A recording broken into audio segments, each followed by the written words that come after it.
Have you got a triathlon race coming up and need a reminder of how to optimize your swim? Well, we're here to help. We have 8 race day tips.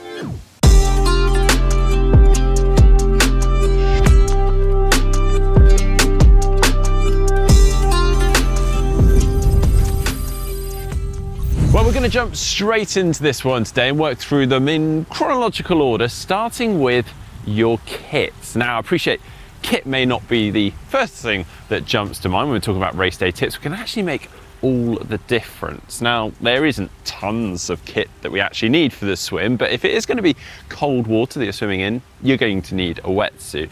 Also advise actually having a swimming cap. Now, I appreciate a lot of races do provide swimming caps for you, but it's always a good measure just to have one spare, and you can always wear it actually underneath that cap if the water is really cold, just as an extra layer.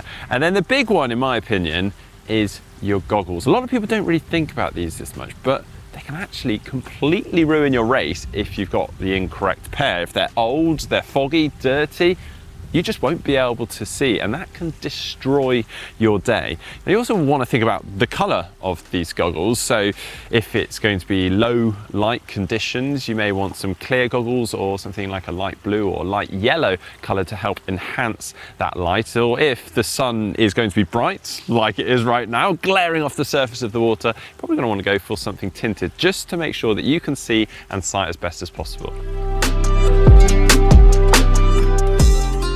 Now, you want to be prepared and make sure you allow plenty of time before the start of your race. You want to note what time transition closes and maybe remind yourself just how long it takes you to get your wetsuit on and comfortably. You don't want to be rushing to do that and using up all your energy. And just a quick reminder that you normally have to be at the start pen for the swim at least 10 minutes before. So once you've factored all of that in, add it up, work backwards from there, and probably allow a little bit of extra contingency time because no one wants to be rushing before the start of their swim. And you also need to consider the warm-up. Whether you're going to be getting in the water or doing a dry land warm-up, you need to factor that time in as well.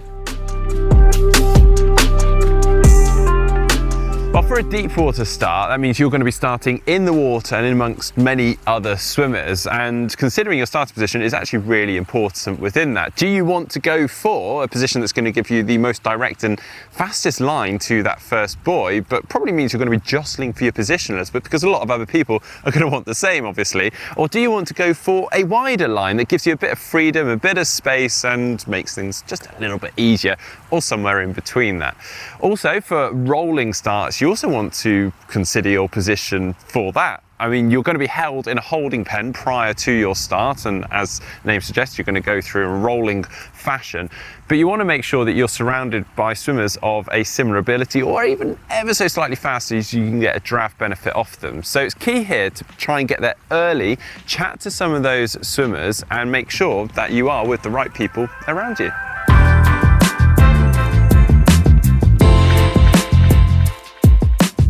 Sighting is a major factor in open water swimming, as it's rather important to know where you're going. So take time before the swim start to just go and have a look at the course, note where the buoys are, what colour they are, and which side you need to keep them on when you're swimming. And then, as much as you can from the land, try to see if any of them line up with any obvious landmarks, because when you are in the water, I'm sure you'll remember that those buoys that look obvious now suddenly seem much smaller and insignificant when you're trying to sight, especially in a race. And if you've got something like a tree or a house that is actually in the background, that'll be far easier for you to spot.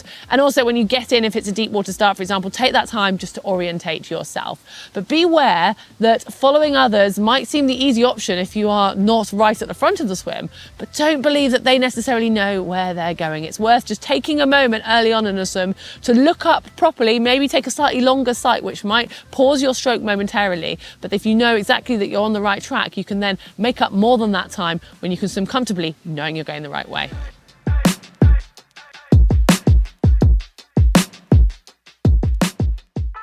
Now, before we get any further, if this is your first time watching a GTN video and you're enjoying this content, or you're a regular viewer of GTN and you've not yet subscribed, then please do so, because all your subscriptions allows us to make these videos and some far cooler ones that hopefully you guys all enjoy.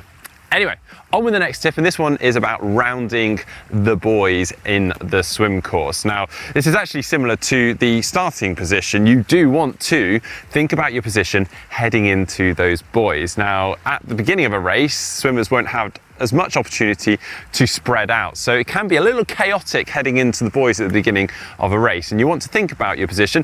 And then equally, if the buoy is a tight angle, like 90 degrees or more, again, people are going to want to take the inside line to reduce the distance that they're traveling. Again, making things a little bit more condensed, a bit more chaotic. So if you take that inside line, that is absolutely fine.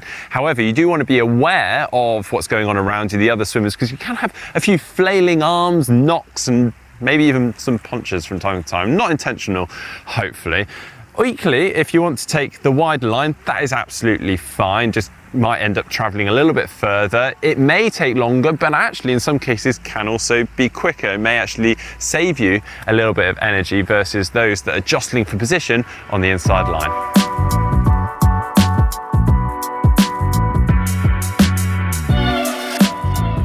And now for pacing. You want to have a race strategy and you want to stick to it. If that is to go out hard, then great, go out hard, but try not to get caught up in the moment of the race and forget that plan. Instead, stick to what you know is best for your overall race, not just that moment in the swim. And if your idea is just to conserve your energy, get through the swim so you can really focus on the bike and the run, then make sure you take that swim easy. Now, it's one thing to say, well, make sure you swim the correct pace, but if you, in training, never go at that pace, you can't expect it to happen on race day. So make sure you've done plenty of training at your preferred race pace, and some of that without using the pool clock or looking at your watch, because if you always rely on that external measurement, you probably will struggle to know what that feels like. But on that note, if you have tapered really well and you're feeling fresh, that pace that feels comfortable in training will feel super comfortable on race day. Well, another one that you have ideally practiced in your training is drafting. Yes, drafting. In the same way that you draft off another athlete on the bike, you can too benefit from another swimmer's draft in the water. Now, this can be either on the hips or on the feet. On the hips, you're essentially surfing or riding their wake, or on their feet, you are sitting in that slipstream. Now, you do need to be incredibly close to benefit from this draft. For instance, on the feet, I literally mean on their feet, more or less tapping, if not tapping, their feet. Controversial, I know, not everyone agrees with that and likes their feet being tapped, but that is literally how close you need to be.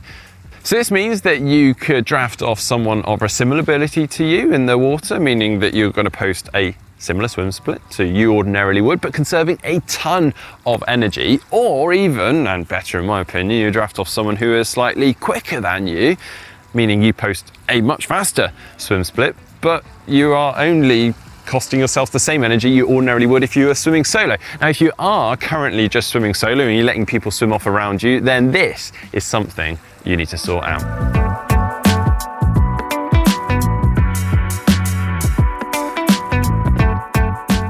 Before you reach the shoreline, you want to wake up your legs, just get the blood flowing and get them ready to run into transition and for the start of the bike. So around 200 meters before the finish, just up your leg kick enough to get them moving without exhausting yourself. And also use this time to just think about and go through in your head your strategy for your transition. So what order you're going to take your kit off, and what order you're going to put your things on, and also remember where your bike is. All of this will just help so that when you are out, you'll know exactly what you're doing. Well, that brings us to the end of these tips. If you do have a race coming up, I hope you found them useful, and good luck in that race. If you have found this a useful video, we'd love it if you supported the channel by hitting that like button.